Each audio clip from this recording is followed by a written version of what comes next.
Hi everyone, and welcome to week 2 of the DI Starter Guide. And I hope that the first week went well for you. I hope you remember to reach out to me if you have any problems or concerns, whether doing it on my YU email account or by going through the Moodle site itself to send me a message. I want this to be a positive learning experience for you.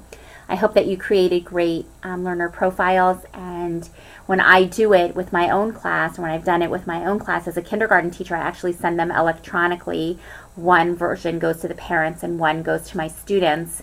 The parents help them to fill out the form, and they can either send it back to me electronically or bring it with them on the first day of school. It's a great opener for conversations with parents at back to school night, or really at parent-teacher conferences, where you can start by saying, listen, these are the things that I've noticed about your child. This is what they say about themselves, but how they learn, and this is what I've been able to see based on that learning profile.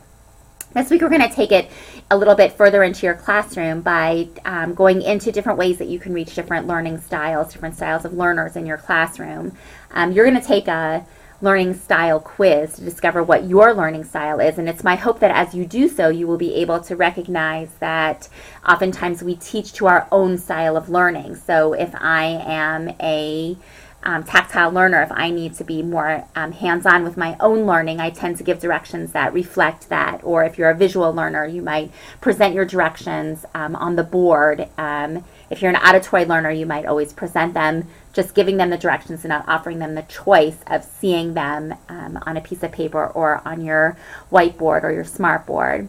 I think that being cognizant of what kind of a learner you are helps you to be cognizant of the other styles that are out there. You'll also notice after you take the quiz that you're probably made up of more than one kind of learning style. You might be predominant to one area, but bits and pieces of the others exist as well.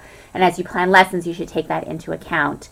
We always say not to take our students past the point of frustration, to take them to that edge, but not too far beyond their comfort zone. But you as a teacher, by planning lessons that reach out to more than one learning style, certainly beyond your own learning style, you might be finding that you're going outside your comfort zone, but that's okay, because you're going to be able to reach more students that way. So I'm going to present you with a slideshow to show you how to tier your classroom, different techniques you can use to tier your classrooms, different examples of tiered lesson plans, tiered lessons that are done. Your assignment for this week is to create a tiered lesson and describe it to me so that I can see whether you understand how to take a main idea of a lesson, break it down into smaller chunks, and design activities to go with your lesson that would reflect 3 different styles of learning in your classroom. I've provided you with enough resources, I hope, to be able to help you do so, but even if you can't, it's very easy to find out more information about learning styles and tiering lessons.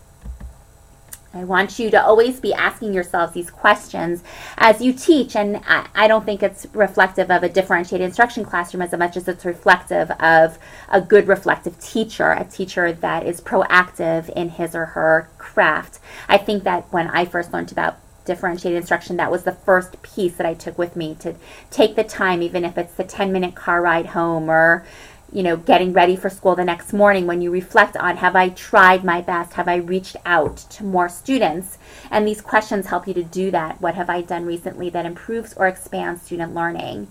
How can I do more of that? What have I done recently that hinders student success? How can I change that? And how do I know? By being that reflective teacher, that by taking the time to plan out the lessons that you do, the activities that you're going to teach, relating them to different styles of learner, different levels of learning, always be cognizant of that learning profile that you took, will help you to become a better teacher, make positive changes in your classroom. You will see it in your students' faces the moment you suddenly tap into or give a set of directions that has true meaning to them and their learning style. You will see the light bulb go off over their head, and you will have created an instant friend.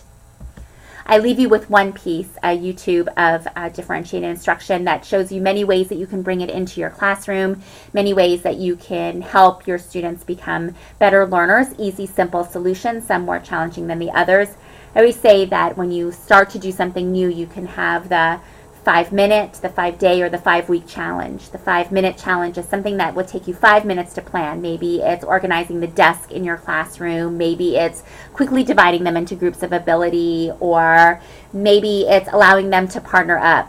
the 5-day rule would be an activity that might have taken you a little bit longer. Perhaps you're tiering a lesson, in which case it would take you a little bit longer to plan that out. Maybe it's a 5-week option. That option might include creating anchor activities that would help you to help your students have something to do, but what do I do when I'm done now? Creating a series of activities that they can do that are directly related to the content you're teaching, however, as an independent or a small group project. And for that one, my colleague Pierre Greenspan will be teaching in the fall the next DI 2-week module, in which she will be highlighting anchor activities. So I suggest you cut and copy this website, this YouTube, to see what exactly a differentiated instruction can look like. I hesitate to say mimic it, but I say take some ideas from it. Good luck this week. Get your assignments in on time. Don't hesitate to reach out to call if you need anything. It's been my pleasure working with you. Good luck.